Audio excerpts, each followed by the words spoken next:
So good morning, everyone. I welcome all the participants on behalf of Center for Advanced Studies in Policy Research. We are having this special initiative. We are interacting with persons from industry.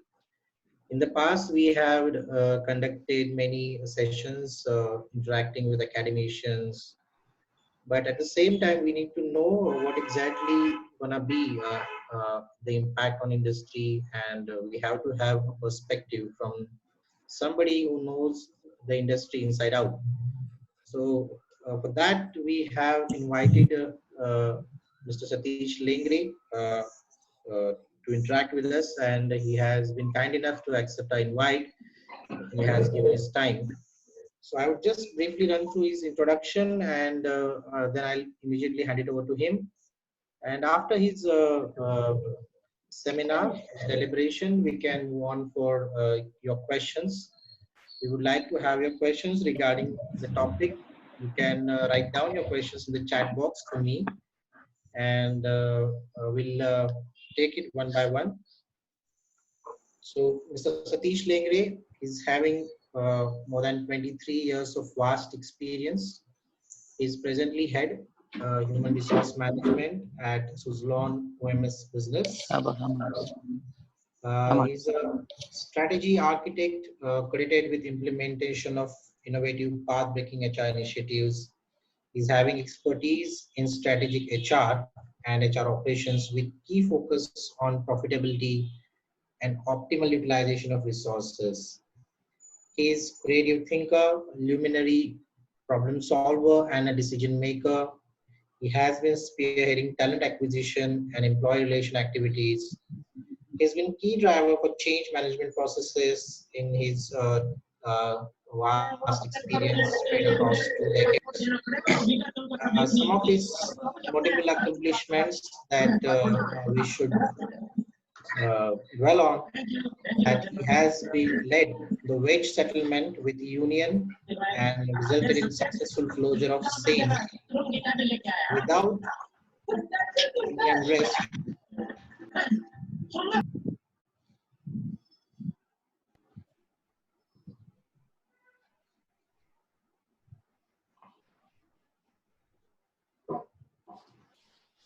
Am I audible, Komal? Yeah. So there was some technical glitch. So some of his notable accomplishments that he led the wage settlement with union and resulted in successful closure of same without any unrest, production loss and better productivity, which resulted in saving INR 60,000 per unit of production. He started the concept called Pool Campus that we are very much aware way back in 2003. So we can say that he was the person who initiated all of it, which is very much everywhere in all of the campuses today. He used successfully to close 180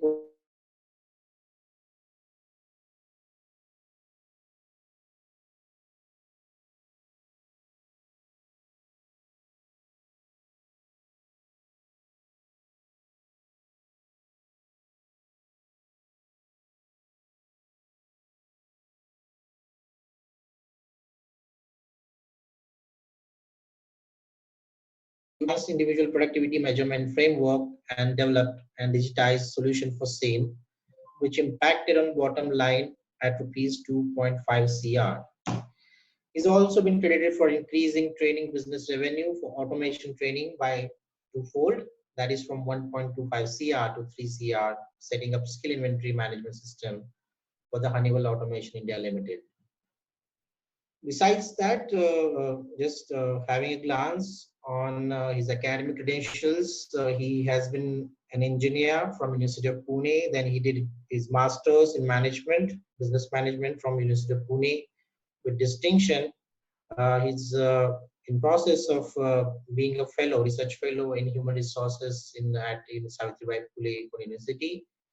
And again, he has been also executive fellow program at XLRI Jamshedpur, which is in progress.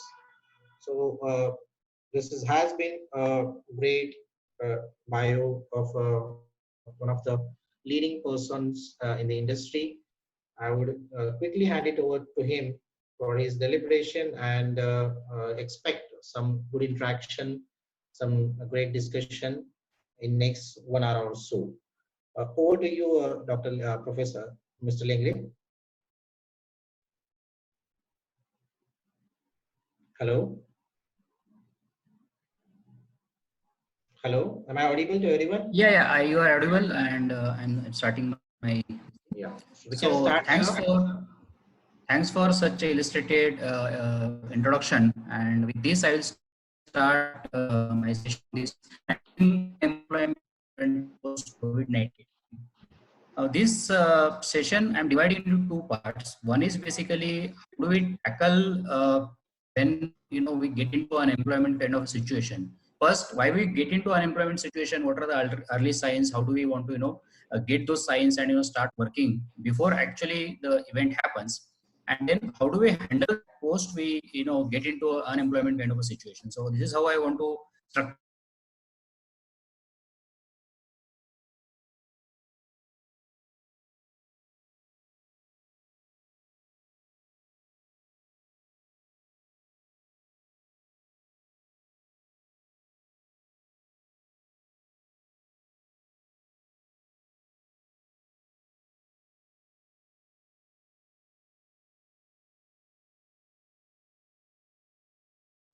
this entire session. So let us start. There are a lot of things which are happening on COVID-19. There are multiple sessions and multiple speakers and multiple forums. You'll find that people are talking about this particular aspect. So let us start from where we are actually starting with. So what I want to say by that is basically there are a lot of things which are happening in marketplace on Zoom and different platforms, and there are multiple people who are talking about it. So let us start from there, like what exactly the industry scenario and how this particular COVID-19 is different from all earlier setbacks or all earlier so Komal, can I share my screen? Yeah, it is visible, sir. You just have to make it full screen. Yeah, so I'm just making it full screen so that we can start working. Just a minute. Yeah, is it now full screen? Yeah, it is full screen. Yes, sir. Yeah. Good to go, sir. Good to go. So tackling unemployment uncertainty post COVID-19, and there are a lot of things which are being discussed. So first is basically lockdown which has happened, which is large scale. That means across the globe it has happened, and multiple countries have done that to ensure that their population is protected from this particular pandemic, and there is no spread of this within their locations. This is for long duration. We have seen maybe even in a situation like war in Middle East or any other country, we are not lockdowns across the globe for more than 6 months or more than 6 days, 7 days, 15 days. But this is prolonged for at least in India case, it's almost 50 days what we are talking about, and in US and Europe also it's more or less same. So it's a long duration thing which you can see, and it is also global. It is not regional. It is not specific to any country. It is happening globally. This has resulted into disruption of demand. There is definitely curtailment in the demand, and also there is a disruption in the supply chain, which is globally. So in my current organization, if I want to manufacture a product, there are few components which come from Europe. And if Europe doesn't start, I will not be able to start my operations. I will not be able to start my manufacturing activity. There is going to be a change in habits of people. Definitely, we have understood what is our wants and what are our needs, and right now we are focusing on our needs. So definitely the demand for want kind of category like pizzas or burgers or luxury tours and all is going to go change, right? And that is where the disruption of demand is coming in picture. You will not be going for fancy things. You will not be going for costly items. You will try to be conservative. You will try to conserve all the resources which are at your disposal, like cash or money which is there right now. And the way individuals are thinking, organizations also will start thinking. Whatever is available, try to conserve. And when it comes to conserving, right, people look for optimizing the utilization of the resources that they are normally consuming. Like earlier I may be using four-wheeler to go to any location. Today I may, start working on two-wheeler or start managing on two-wheeler, right? So that my petrol expenses or my fuel expenses will go down, right? The way of doing business will undergo change. We can see from the marketplace, like TCS saying that now 75% of their workforce will be working from home, and whatever is required to be done, they will do to ensure that people will start working from home, right? So similarly, there is some news coming from US that how do we manage manufacturing facility from remote.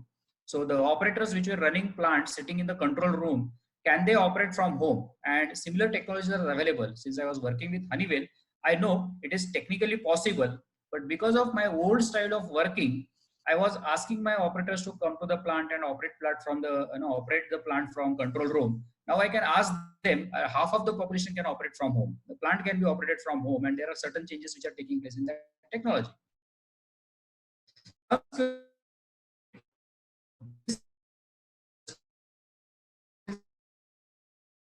Will be like maybe people shifting to work from home, you may not need so many drivers, you may not need so many Ola and Ubers, right? So definitely the driving skill which is in much demand in between will undergo a change, and people will start operating from home, and that will demand people in the areas of telecommunication, in the areas of connectivity. Those people who know how to establish the connectivity, those who know how to repair the routers and test the routers and install the routers and those kind of things. We need to understand this issue is totally different. We have faced war, Iraq war, before that Korean war, before that Indo-Pakistan war. There are a lot of wars which keep on happening across the globe. Israel is fighting with their neighbor countries for years together, but this is different. Dot-com bubble of 2000, we have faced it, and there were a lot of unemployment happened during that period also, but we come out of it. Lehman Brothers is another area where you can see that a lot of financial institutes went through a trouble, but we come out of that. Collapse of East Asian economies in 95-97 time frame, the East Asian tigers like Malaysia, Indonesia, those also went through a turmoil and still we survived. So we need to understand that nothing is constant except change. So change is inevitable. Every decade, if you see, there is something happening, and that happening has created some kind of issues in unemployment, some kind of issues in job security. But yes, life goes on, and we reach to where we are today, right? Now, just to summarize what maximum impacted industries are in short term and long term. In short term, if you see retail, malls, shopping complexes, so definitely sales, logistics employees are going to get impacted.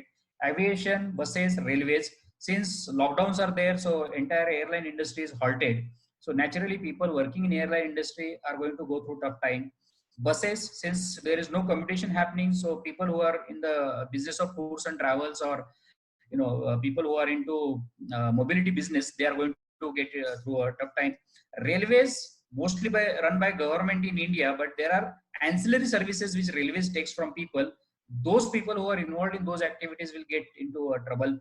Goods transport, though it is started, but the supply chain disruptions will have impact on good transport. So drivers, cleaners, and then your the maintenance staff which is used, or your roadside workshops, mechanics working in that will have impacted.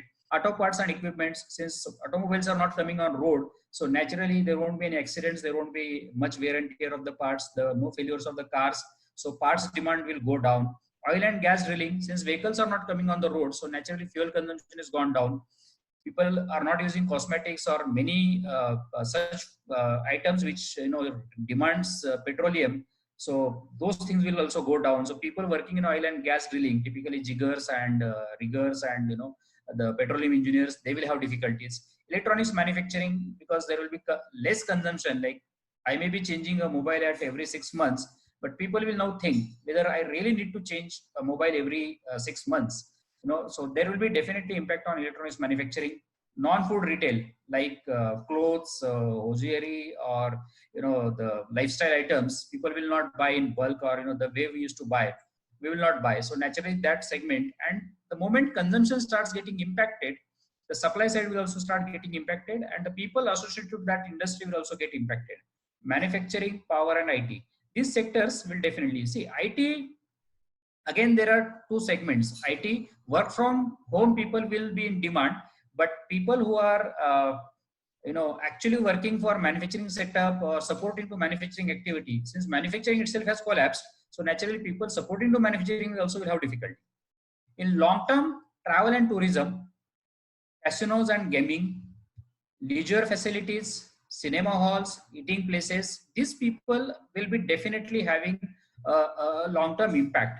But we need to understand the bottom line is what goes down comes up and what comes up goes down. So it's a cyclic in nature. Today we might be seeing surge in some skills to be in demand. Some skills definitely are in more demand, and maybe those skills down the line 2 3 years may not be in demand, and these activities will start coming back, right? Maybe people may not go for casino or gaming for next 1.5 year 2 year till the normalcy comes into picture. But the moment normalcy comes into picture, people will again thrive and start spending.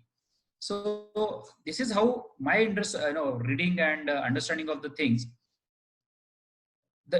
There are some industries which are not impacted also. So one of that is telecom, because today without telecom we will not be able to operate. So definitely 6 months back people were talking about what is going to happen in telecom. Lot of I have seen lot of uh, retrenchment in telecom industry maybe a year back, and because of merger of Idea and Vodafone and Jio taking over quite a few things, lot of turmoil was happening in telecom industry. Lot of people have been separated, but today that industry is thriving. So within a year you can see that there is a change. Like one industry which was sacking people now is demanding the people. Healthcare is going to remain there, and healthcare, when I say pharma and hospitals and laboratories, so your doctors and nurses and people who are working as lab technicians, they are going to be in demand. Pharma manufacturing, pharma distribution, so pharmacy's entire value chain of pharmacy will be in demand, and there will be definitely opportunities coming in that area. Education technology, now this session what I'm doing is basically coming under the education technology, and suddenly you can see a spur in advertisement by Vedantu and Byju's and likewise. So the content development, e-content development, then transmission of those e-contents, all that will be coming in picture, and that segment will be in demand.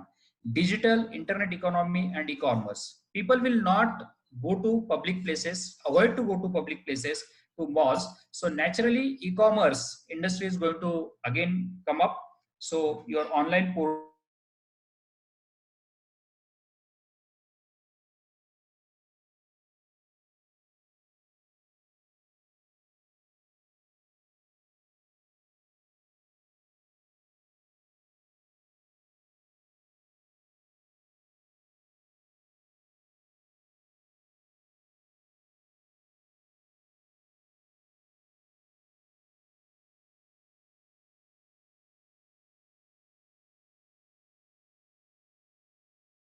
have it, people will try to avoid those places and start looking out for ready to cook, ready to eat kind of food packages. So definitely this industry is also going to demand certain skill set, right? So greener pastures are always there. So we need to relook at the skill set that we have, and how do we accommodate ourselves with these industries and try to create something for ourselves. Now, what we need to understand is basically how do I see whether there is a risk for my employment or who is at the risk of unemployment, that we need to understand. So there are certain early signs of you getting a pink slip, and we need to look at those signs and get prepare ourselves well in advance. So with this industry background, what I have discussed earlier, the high risk industry and the low risk industry, the industries which are going to go through a recessionary phase, maybe for 6 months, 1 year, 2 year, depending upon the recovery which is happening and how long these lockdowns are continuing, and at what frequency these lockdowns may happen again and again, depending upon how this pandemic is shaping up. So we need to keep ourselves looking at ourselves how we can avoid this situation of unemployment coming to us. So the first and foremost sign that you can see is you are not assigned or involved in any important projects. This is the first sign that the management, if they are trying to the thinking of separating you, or they are thinking of working on optimization, they are thinking of cost reduction on the labor front. So definitely they will start assigning projects whom they want to keep engage whom they want to retain.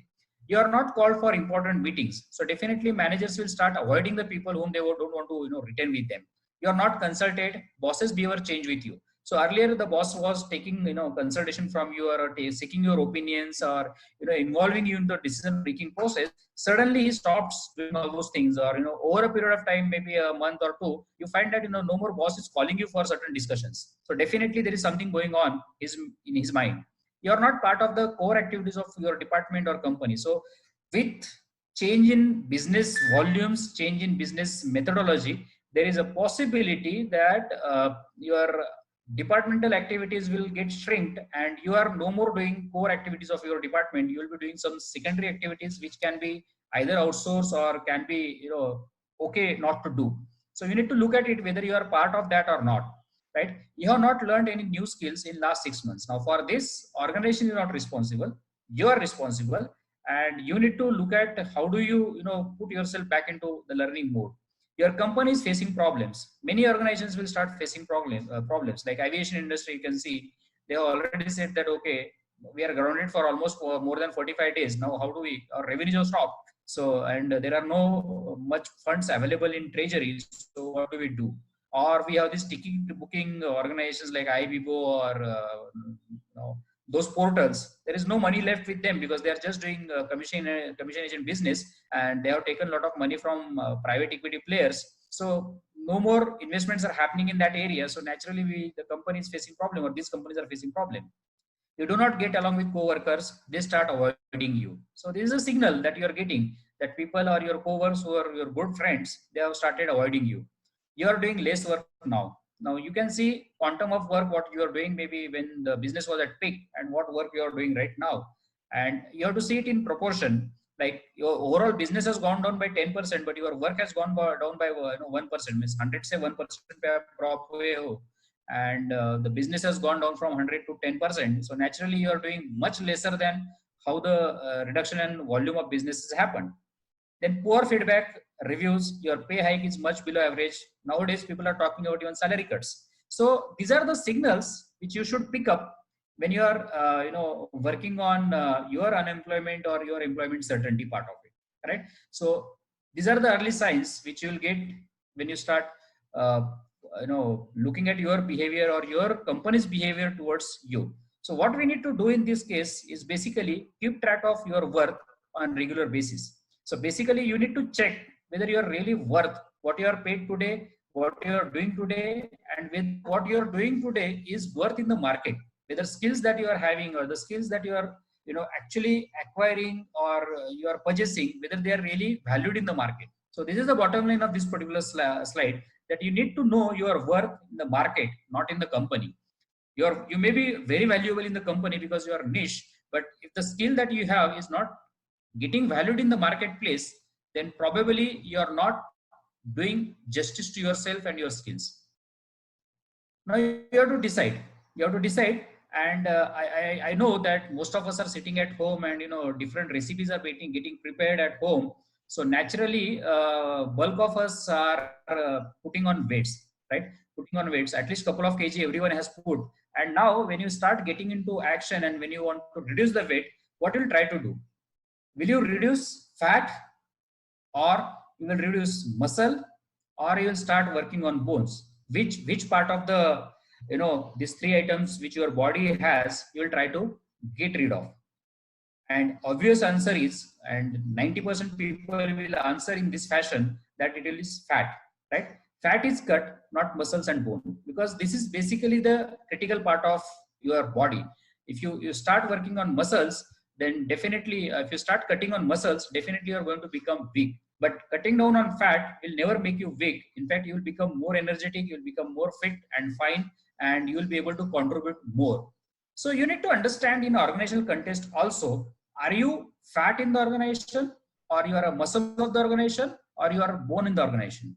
When it comes to surgery also, if you look at doctors, they will also first try to work on fat, then they will come to muscles, and finally if nothing helps, then they will start touching the bones. And cutting of the bones is the last thing which doctor will try to do, right? So similarly, when HR professional or a business manager takes a call, he will try to identify who are the backbones of his organization, which are the people who are actually going to run the organization, and they will not try to touch them. They will try to keep them engaged. They will try to involve them into different activities and ensure that they are retained.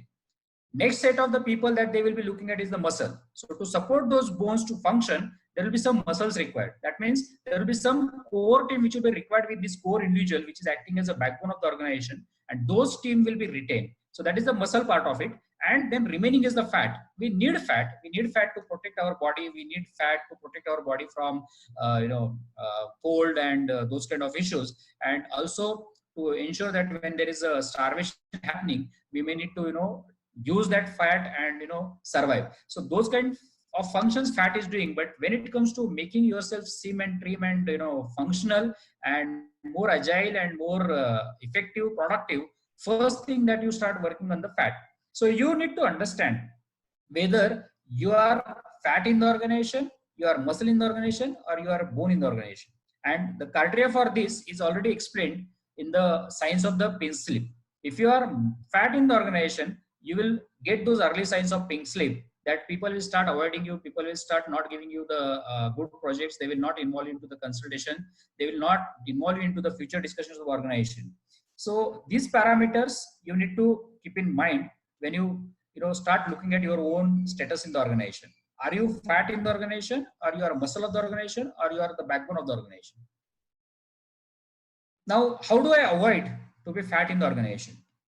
So first thing and foremost is what I need to understand is my circle of influence. Now this I have always emphasized wherever I have discussed and wherever I have gone into counseling with people who have been separated out of the organization, or people who come to me for consultation, or people who come to me for discussion. So always I tell him that you try to understand your circle of influence and also try to understand the circle of concern. This is an age-old concept from 7 Habits of Stephen Covey. It's not my creation. But one who has understood this concept properly has actually survived and moved ahead of the organization. Most of the times, what happens, or what I have observed, is people spend a lot of time in discussing about circle of concern. Company को ये करना चाहिए, manager को ये करना चाहिए, उसको ये करना चाहिए, यार यार ये नहीं हो रहा है, प्राइम मिनिस्टर को पाकिस्तान के साथ ऐसा बात करना चाहिए.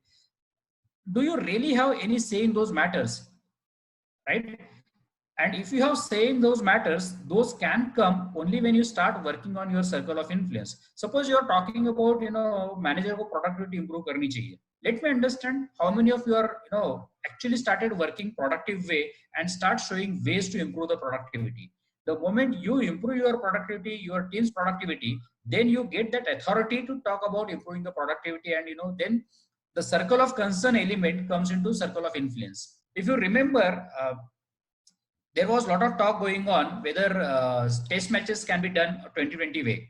Like one day was converted into 2020, like short duration matches. Similarly, can we convert test match also into 2020 day?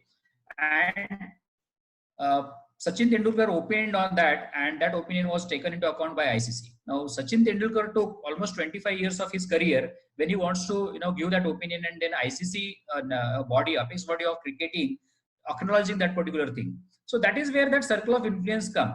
That Tendulkar has given his 25 years, performed consistently, has given whatever he can give to that particular field. And then he started making comments about it. Yes, this is possible. This is not possible. This we should do. This we should not do. So what invariably he has done by his contribution to the field, he has shifted his thinking from circle of concerns to circle of influence. So he can influence that body to take certain decisions. So are you in that position? Is your contribution so significant that the concern raised by you is actually influencing the decision makers and they are actually paying attention towards what you are saying? Be proactive. Now to do that, you need to be proactive, whatever you are doing.